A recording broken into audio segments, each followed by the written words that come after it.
All right. So, I'm sorry, Brian, go ahead. You go ahead. No, it's your It's my between the rounds, right? It's your world. I'm just living in it. All right.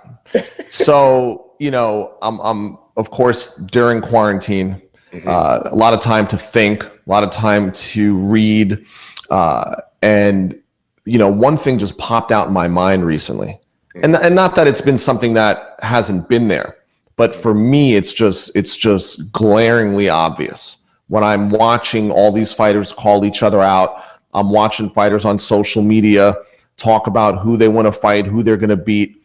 And I just notice no one says two words. No one says Jermall Charlo.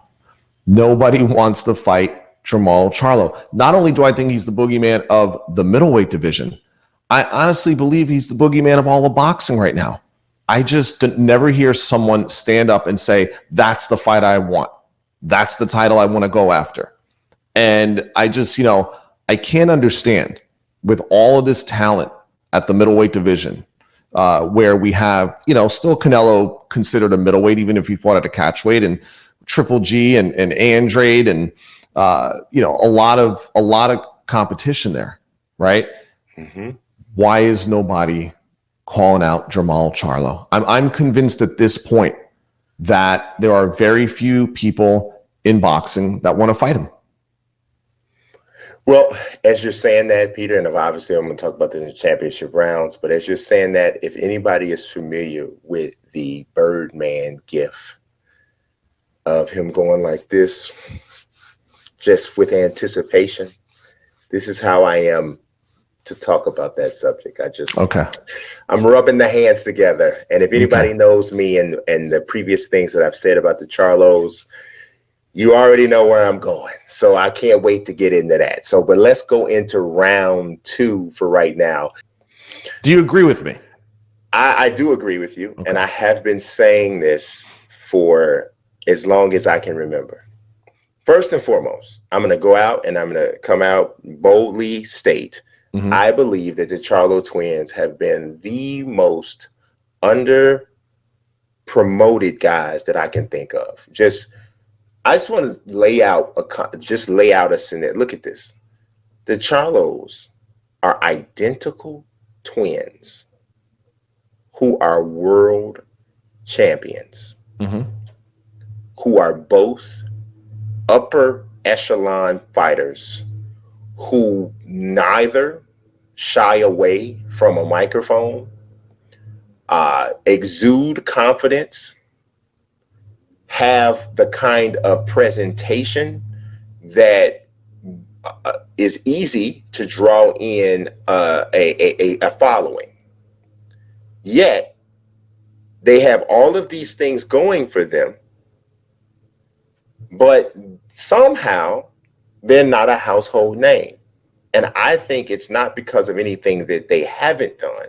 I just don't think there's been enough push behind them. I told Peter this years ago. They should be the Black Klitschko's. They should be. I mean, you tell me, has there ever been, and I know this for a fact, there has never, ever been identical twin champions in the sport. But how many times do you hear anybody saying that? Like, if I'm PBC, I'm pumping that everywhere. Every time I show them first only identical twin champions in the history of boxing, I'm putting that everywhere. We're posting this because that's the sort of thing that's going to resonate with the casual. Because whether or not you follow boxing or not, the fact that two identical twins are champions, that's going to click to you. Serena and Venus they're not identical. They're not even twins. But the fact that they're sisters and they were dominant and great became part of the marketing plan. It just simply isn't enough for the Charlos, in my personal opinion. So wait. I'm going to drive you back into the lane here. No, I'm coming back. Okay. Coming back right now. So my thought is that Jermall is a fantastic fighter. I would love to see him in the ring with Canelo. I would love to see him in the ring with Golovkin. I would love to see him in the ring with Demetrius Andrade. As a matter of fact, we've interviewed Demetrius Andrade on this channel. Yep. He's the only one of the fighters of that group that I mentioned who will even say his name. He's the only one that said. I interviewed Canelo for Forbes. He wouldn't even say his name. He wouldn't even say his name. I wanted to start playing Destiny's Child. Say my name, say my name. I wanted to say it, like to act like he exists. Because it's ridiculous to me that he is being ignored as if he's this insignificant.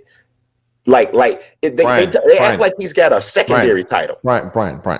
He's not being ignored. He's being avoided. Now you said that like you almost sounded like Glenn Close in Fatal Attraction when you said, "I'm not going to be ignored, Dan." Right, but you hear what I'm saying, right? Right. He's not being ignored. He's being avoided, and that's what I'm saying. They don't.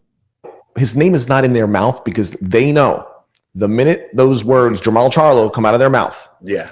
He will be. Yeah, I'm here. What? When? What? Set it up. Where? Lines only. Exactly. Set it up. Lines only. Right. So look, I had an experience with him in December. Yeah. I managed Dennis Hogan, and Dennis fought Jermall Charlo December 7th at the Barclays Center, and Jermall Charlo is a hard-hitting, patient, dominating middleweight. He's a big dude too. Yeah, he is a big guy. Middleweight. He's a big guy. And I think that what's happening is some real career-defining big fights are passing him by. They are, man. Because these deals aren't being made. And I really believe for boxing's sake. Yeah.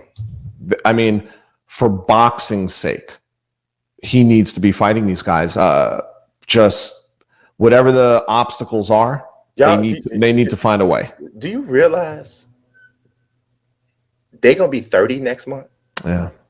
That pisses me off. No legacy fight. That pisses me off, man, because it's ridiculous, dude. Like it's crazy to me. It's crazy. It's just it's stupid to me. There's no way in the world we shouldn't be seeing Jermall Charlo, Canelo, Jermall Charlo, Gennady Golovkin. I mean, man, can I even see Jermall Charlo's Derevianchenko? Something. Sure. Would love to see that. Would love to see any of those names. But Brian, none of them say his name. Say my name. Say my name. Come on, man. Can we